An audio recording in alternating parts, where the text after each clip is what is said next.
Re-bienvenue aux Attachés de presse, votre émission hebdomadaire de politique sur les ondes de CFAC 88.3. Maintenant, pour la toute dernière entrevue avec les candidates pour la prochaine élection, on accueille Mme Christine Labrie, députée sortante et candidate de Québec solidaire dans Sherbrooke. Mme Labrie, bonjour. Bonjour. Merci tout d'abord d'avoir accepté notre entrevue. Ça me fait grand plaisir. Donc, pour débuter l'entrevue, en fait, avec vous, on va discuter un peu de votre bilan de mandat parce que vous êtes la députée sortante, puis on le fait avec tous les autres députés sortants. Donc, premièrement, Mme Labrie, est-ce qu'il y a un dossier que vous êtes content, dans le fond, d'avoir pu régler comme député de Sherbrooke lors de la dernière session parlementaire? Oui, absolument. On a fait cheminer plusieurs dossiers, mais celui dont je suis plus fière, c'est celui du Centre de crise communautaire en santé mentale. Ça faisait, quand moi j'ai été élue, 20 ans déjà que le milieu communautaire portait ce projet-là. L'Estrie, c'est une des seules régions qui n'avait pas de centre de crise communautaire en santé mentale. Et donc, j'ai été la première à donner un appui politique à ce projet-là. Puis ça a été long d'abord de convaincre le CIUS de la nécessité d'avoir un centre de crise en santé mentale. Finalement, on a réussi à les rallier et puis à convaincre le ministère de la Santé de financer cette nouvelle ressource-là. On a obtenu la confirmation des fonds en janvier dernier. Le mandataire a été choisi l'été dernier et puis le projet est en branle, devrait ouvrir déjà dès la prochaine année. Donc, après 24 ans, 25 ans d'efforts soutenus de la communauté, on va enfin avoir réussi à faire voir le jour à ce projet-là. De son côté, votre collègue députée, Mme Geneviève Hébert aussi, avait beaucoup d'enjeux reliés à la santé là, en fait, comme problème là, dans sa circonscription. Est-ce qu'on pourrait dire que Sherbrooke ou même l'Estrie a été délaissé au niveau des soins et des services sociaux rendus à la population dans les dernières années? Il y a assurément des grandes difficultés d'offrir les services à la population en Estrie, puis il y a même une dégradation de l'accès aux services. Au début du mandat, dans la région, on avait un taux de couverture pour l'accès à un médecin de famille qui était plus élevé qu'à la moyenne du Québec. Il y a eu beaucoup de départs à la retraite et puis ça a vraiment dégénéré. Des dizaines de milliers de personnes ont perdu l'accès à un médecin de famille ici. Donc, c'est devenu plus critique que ça l'était. On a vu la situation à la protection de la jeunesse au CIUS de l'Estrie échu. Beaucoup de travail a été fait pour améliorer la situation, mais c'est encore difficile. Et les attentes en santé mentale, et les attentes en chirurgie, et les attentes en dépistage et pour du soutien également pour l'autisme, c'est extrêmement difficile en ce moment dans la région. Puis, du côté des dossiers que malheureusement, ils n'ont pas pu se conclure, est-ce que vous avez un dossier en particulier que vous allez continuer de pousser si vous êtes réélu le 3 octobre prochain? Moi, j'ai pris des engagements spécifiques sur la question des chirurgies pendant la campagne électorale parce qu'on est une des régions au Québec où la liste d'attente est la pire et surtout, on n'a pas ce qu'il faut en ce moment pour résorber cette liste d'attente-là. On n'a pas les ressources qu'il faut pour débloquer l'achalandage. Donc, moi, j'ai pris des engagements très spécifiques là-dessus là, sur les 3 volets qui sont à l'origine de la liste d'attente en chirurgie. Évidemment, on va travailler sur tout le reste des dossiers, mais celui-là pose des enjeux vraiment critiques parce qu'il y a carrément des gens qui peuvent perdre, par exemple, l'usage de leurs membres ou la vue parce que ça a trop tardé avant qu'ils aient une opération. Et ça, moi, ça me préoccupe énormément. Maintenant, j'aimerais ça vous entendre un peu sur un dossier qui est quand même très d'actualité ici même à Sherbrooke. J'aimerais ça qu'on parle un peu celui de l'Échelle Montcalm puis de l'éducation à Sherbrooke. On sait, là, c'est un fait qu'en tant que député, vous avez beaucoup poussé pour qu'il y ait une reconstruction complète de l'école. On sait aussi qu'en juin dernier, il y a eu... En fait, c'est pour une nouvelle école qu'on évitait. C'était ça le projet de la région. Voilà, une construction d'une nouvelle école, c'est ça, je pense que j'avais dit. Mais on sait que le dernier refus, c'était au mois de juin dernier par le ministère en question. Comment que vous avez... en fait, c'est quoi votre réaction par rapport au fait que tous les autres partis promettent une nouvelle école aussi, de Michel Montcalm, y compris même une candidate de la CAQ qui potentiellement pourrait devenir députée, Mme Caroline Saint-Hilaire? Oui, effectivement, vous l'avez dit, le projet a été refusé, puis en juin dernier, c'était la 3e fois que le projet a été refusé. Ça fait déjà plusieurs années que c'était identifié par le Centre de services scolaires de Sherbrooke comme une priorité. Ça s'appelait même encore une commission scolaire à l'époque où c'était identifié comme une priorité. Ça n'a jamais été respecté par le ministère de l'Éducation. Moi, j'ai porté ce dossier-là à de multiples reprises. J'ai invité Jean-François Roberge à venir visiter l'école. Il n'a jamais rien voulu savoir de venir sur le terrain. Je lui ai envoyé une description exhaustive des problèmes qu'il y avait à l'école Mitchell en particulier. Et des enjeux de dépassement de capacité de l'école. De toute évidence, à force de m'entendre parler de ce dossier-là, ils ont compris que c'est une nécessité pour la région. Et moi, honnêtement, je suis très heureuse de voir que tous les partis politiques se sont positionnés en faveur d'une nouvelle école secondaire pour la région. Ça veut dire que peu importe qui va former le gouvernement, c'est clair, on a un engagement pour une nouvelle école ici parce que tout le monde est en faveur. On sait qu'un des plus grands enjeux pour la reconstruction ou la construction complète de l'école, c'est l'enjeu du terrain. Du côté de Québec solidaire, c'est quoi l'option qui est envisagée par rapport à ça? Est-ce qu'il y a déjà eu des discussions avec la ville de Sherbrooke pour trouver un endroit pour la construire, cette école-là, près de l'ancienne, entre autres? Oui, ben ça fait près de 4 ans. Dès mon élection, la question du terrain était déjà discutée. Le terrain doit être fourni par la ville. Hein. Ça, c'est une chose qui est claire selon les lois actuelles. C'est comme ça que ça se passe. Dans certaines municipalités, c'est peut-être plus facile que dans d'autres, mais à Sherbrooke, il n'y a pas beaucoup de terrain disponible, ou en tout cas certainement pas à des endroits intéressants pour y installer une école secondaire. On veut une école qui va être au cœur de son quartier, qui va être accessible en transport en commun, en transport actif, et donc c'est pas le cas des terrains disponibles actuellement. On va falloir travailler avec le gouvernement du Québec là, pour qu'ils comprennent la nécessité de soutenir la ville, soit en leur donnant des moyens, par exemple d'exproprier à la valeur marchande pour pouvoir acquérir un terrain sans que ça coûte une fortune, soit de contribuer financièrement au terrain. Mais ça va être un enjeu, ça c'est certain, puis on veut certainement pas installer cette école-là au bord d'une autoroute. Par rapport au plan justement de l'école, il y a eu beaucoup de critiques de la part de la Coalition Avenir Québec, ici même en Estrie, par rapport justement à votre plan pour la reconstruction de l'école. Parce que ça fait plusieurs fois que vous dites reconstruction. Il n'est pas question de reconstruction, parce que le but, c'est de quitter le pavillon de l'école Mitchell, hein, pas de la rénover. Donc, c'est vraiment de construire une nouvelle école carrément à un nouvel endroit. C'est pas des travaux de rénovation dont il est question dans ce projet-là. Parfait. Par rapport au plan que vous avez soumis, il y a beaucoup de critiques de la part de la Coalition Avenir Québec ici par rapport à la construction d'une nouvelle école. Qu'est-ce que vous avez à répondre par rapport à ces critiques-là sur le plan de Québec solidaire pour la construction d'une nouvelle école? Michel Montcalm. Honnêtement, je ne sais pas à quoi vous faites référence parce que moi, j'ai pas soumis de plan pour la construction d'une nouvelle école. Le projet, c'était un projet qui est porté par la communauté ici, par le Centre de services scolaires. C'est eux qui ont élaboré le projet. Et puis, j'ai pas pris connaissance non plus des critiques que vous formulez, là. En fait, c'est que la Coalition du Québec critiquait, dans le fond, le fait par rapport au terrain, qu'il n'y ait pas de plan concret, des trucs comme ça, là. Ah, bon. Ben, écoutez, les pourparlers ont lieu depuis de nombreuses années, bien avant que Caroline Saint-Hilaire commence à s'intéresser à Sherbrooke. Les gens discutaient déjà de l'enjeu du terrain. Le projet a évolué au cours des années. Hein. En ce moment, ce qu'ils ont annoncé, c'est une école de 1450 places, si ma mémoire est exacte. C'est une école plus grosse que ce qui était envisagé il y a 4 ans, parce que notamment les besoins ont augmenté. Donc, évidemment que si on avait attaché toutes les choses pour un terrain il y a 4 ans, ça serait plus le bon terrain, parce qu'il serait probablement pas assez gros pour les infrastructures que ça va prendre. C'est tout à fait normal d'attendre d'avoir la confirmation de quel est le projet accepté avant de commencer à chercher le terrain qui sera le plus adéquat pour ça. Parfait. Maintenant, j'aimerais discuter d'un enjeu qui est vraiment actuel, puis c'est vraiment dans la plateforme de Québec solidaire, la crise du logement. Évidemment, ici à Sherbrooke, c'est une situation qui est quand même, je ne veux pas dire spéciale, mais ça touche ici tout le monde, dont les étudiants. À Sherbrooke, vous êtes engagé à construire 1500 nouveaux logements sociaux, si je me souviens bien. Concrètement, l'engagement, c'est 50 000 logements sociaux à travers le Québec, et donc 1500 d'entre eux sont en Estrie. En Estrie. Puis, comment que, dans le fond, c'est quoi le plan pour ces logements-là? Est-ce que c'est des logements qui vont toucher plus les familles, les étudiants? Est-ce qu'il va y avoir une variété au niveau de l'offre offerte dans la construction de logements sociaux? Absolument, c'est ce qui est souhaité. Vous savez, les projets de logements sociaux, ils n'arrivent pas d'en haut, ils arrivent de la communauté. Donc, c'est l'OMH de Sherbrooke en travail avec la municipalité, c'est la Fédération des coopératives qui vont déposer des projets. Et donc, eux connaissent les besoins des personnes sur leur liste d'attente pour un logement social. Il y a certainement là-dedans des logements pour les grandes familles, des logements pour les personnes seules, des logements pour les personnes à mobilité réduite. Donc, la diversité des projets qui vont être proposer va dépendre de l'évaluation des besoins faits par ces organisations-là.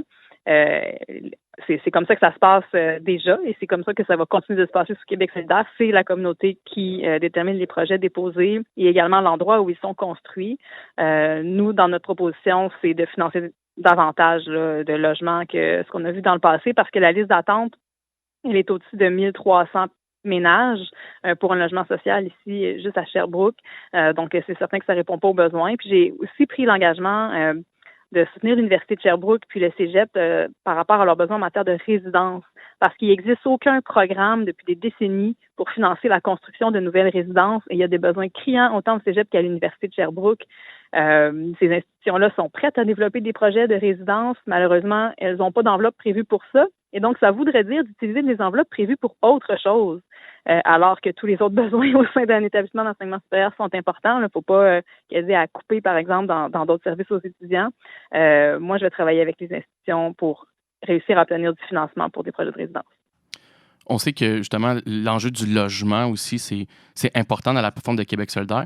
En quoi que votre plateforme, dans ce domaine-là, fait en sorte qu'elle est meilleure que les autres? Est-ce qu'il y a des trucs qui se différencient des autres plateformes?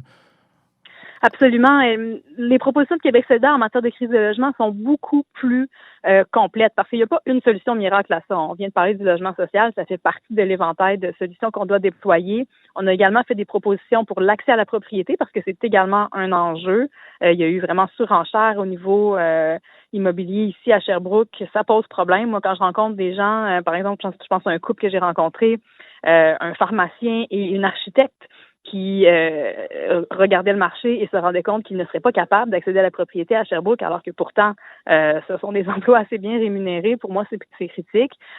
Ensuite de ça, on est les seuls à proposer des mesures pour le marché privé pour s'assurer de mieux contrôler les hausses de loyer. Parce que la solution passe aussi par là. Il n'y aura pas du logement social pour tout le monde. Donc, sur le marché privé, il faut également s'assurer que les hausses sont raisonnables. On veut abolir la clause F du bail. On veut mettre en place un mécanisme pour que la recommandation d'augmentation de loyer faite par le tribunal administratif du logement soit la norme et que les exceptions soient accordées à la pièce, par exemple, s'il y a eu des travaux majeurs par le tribunal administratif du logement, alors qu'actuellement, cette recommandation-là n'a aucune valeur, c'est simplement une suggestion.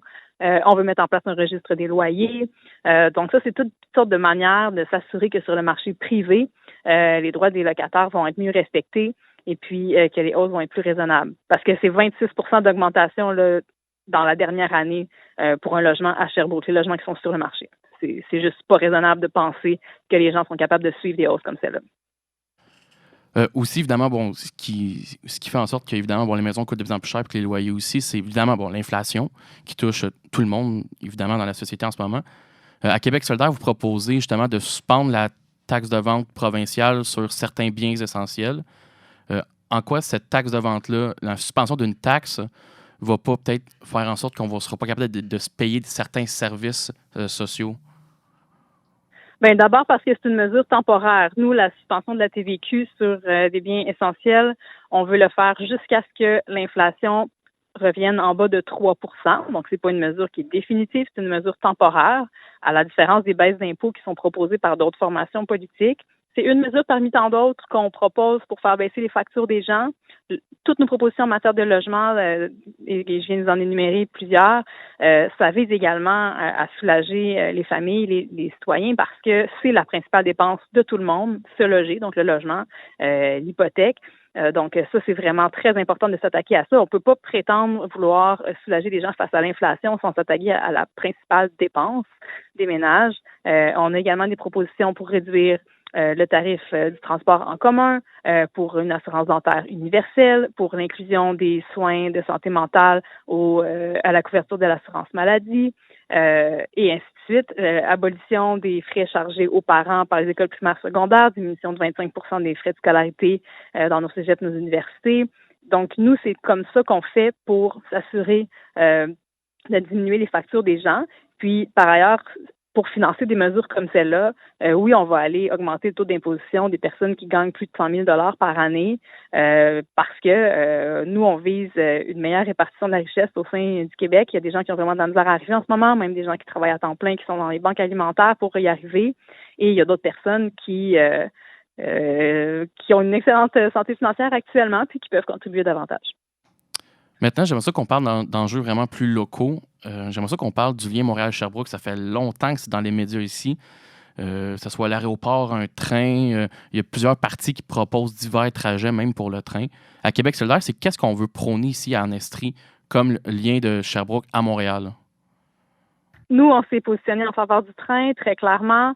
pas seulement avec Montréal d'ailleurs, mais avec Québec. Dans notre projet de Québec Rail, il y a 5 lignes ferroviaires qui seraient mises en place à travers le Québec, dont une qui relierait Sherbrooke à Montréal et une autre Sherbrooke à Québec. Québec Bus permettrait également là, de mieux desservir notre territoire d'une municipalité à l'autre. Il y a une nécessité là, de mieux connecter Sherbrooke avec les autres grandes villes du Québec.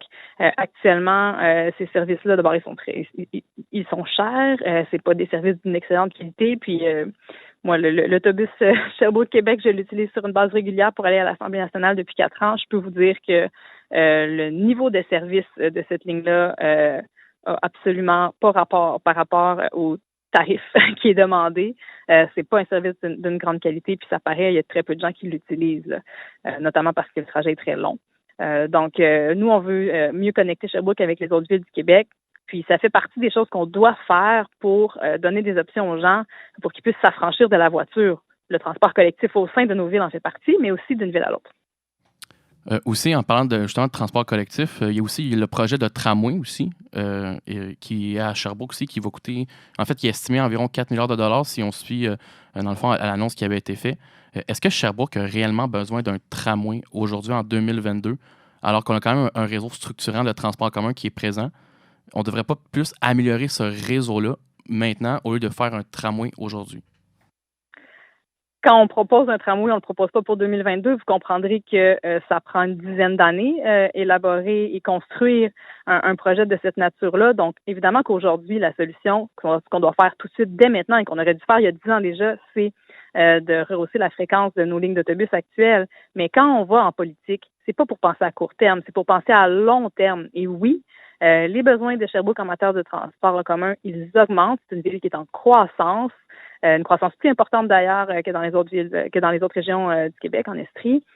Donc, pour moi, c'est clair qu'il faut avoir plus d'ambition en matière de transport collectif. Et c'est pas vrai qu'on a un réseau de transport en commun structurant à Sherbrooke en ce moment. Beaucoup de quartiers sont très mal reliés, même des quartiers qui sont assez denses. Je pense au secteur de la Plaza de l'Ouest à Roqueforest, un quartier qui est très dense, qui est à peine relié en transport en commun. La plupart des gens à Sherbrooke dépendent vraiment de leur voiture pour se rendre au travail actuellement et c'est ce à quoi on veut remédier. Et si on veut y arriver d'ici 10 ans, il faut commencer à y penser tout de suite. Et donc, c'est pour ça que nous, on a mis sur la table une proposition de financer pour Sherbrooke un réseau de transport en commun structurant qui reste à être élaboré parce que ça va toujours être la ville qui va décider de ça. Nous, on est en faveur de donner davantage d'autonomie aux villes, mais l'autonomie, si elle ne vient pas avec des moyens, ça ne sert pas à grand-chose. Donc oui, on a mis sur la table un montant d'argent assez important sur les 10 prochaines années pour pouvoir financer des investissements en transport en commun. En général, quand on regarde les montants justement qui sont alloués au transport, il y a plusieurs personnes qui pourraient se dire c'est un gros montant, pourquoi mettre autant d'argent dans le transport? Qu'est-ce que vous avez à répondre par rapport à ces critiques-là, par rapport à la quantité d'argent qui est mise pour le transport en général dans votre plateforme? Le transport, c'est le principal levier pour diminuer nos émissions de GES. Dans le plan climat de Québec solidaire, il y a énormément de mesures qui touchent le transport. Je vous ai parlé de Québec Rail, de Québec Bus. Le transport collectif structurant dans nos plus grandes villes du Québec, ça en fait également partie. Le projet qu'on a proposé pour Sherbrooke, on en a proposé des similaires à Montréal, à Québec, à Gatineau également. Ce sont les plus grandes villes du Québec. On a besoin d'offrir des alternatives aux gens. Et puis oui, c'est un investissement, mais il n'y a jamais aucune ville qui a regretté d'avoir investi dans du transport collectif structurant. Et même si ce sont des investissements, oui, qui sont majeurs, il faut les faire. C'est la seule manière qu'on va arriver à agir pour avoir un impact au niveau environnemental. Et laissez-moi vous dire que il n'y a personne qui regrette en ce moment qu'il y a quelques décennies, on ait investi, par exemple, à Montréal pour avoir un métro. Dans les autres villes à travers le monde où il y a des tramways, ces villes-là ne regrettent pas du tout d'avoir investi là-dedans. Moi, je suis convaincue que dans quelques décennies, si on va de l'avant avec un projet comme celui-là pour Sherbrooke, les Sherbrookois vont remercier ceux qui ont décidé de faire ces investissements-là quelques décennies auparavant. Il y a aussi plusieurs partis, là, je vais faire allusion au PQ, à la CAQ, ici même à Sherbrooke, qui ont fait, au débat, en fait, dans un des débats que vous avez fait, qui reprochaient votre manque de leadership avec la Chambre de commerce de la ville de Sherbrooke. Qu'est-ce que vous avez à répondre par rapport à ces critiques-là? Ben, de toute évidence, ils ne sont pas très au fait du travail que j'ai fait dans les dernières années parce que du leadership, j'en ai eu sur plusieurs dossiers. Moi, j'ai toujours été là pour répondre aux demandes des citoyens, puis également aller au-devant quand il y avait des enjeux critiques. Je pense entre autres à l'explosion du CVA, le Centre de valorisation des aliments, qui est d'ailleurs dans Richemont, à Deauville. C'est nous qui avons fait la tournée d'appel pour communiquer avec toutes les entreprises qui étaient logées à cette adresse, des entreprises, des toutes petites PME locales qui travaillaient dans la transformation alimentaire, qui avaient besoin d'aide. C'est nous qui avons été là. Vous savez, quand on fait de la politique, il faut pas juste être là dans des 5 à 7 pour serrer des mains. Il faut être là quand ça compte aussi, puis que ça va mal, puis que les gens ont besoin d'aide.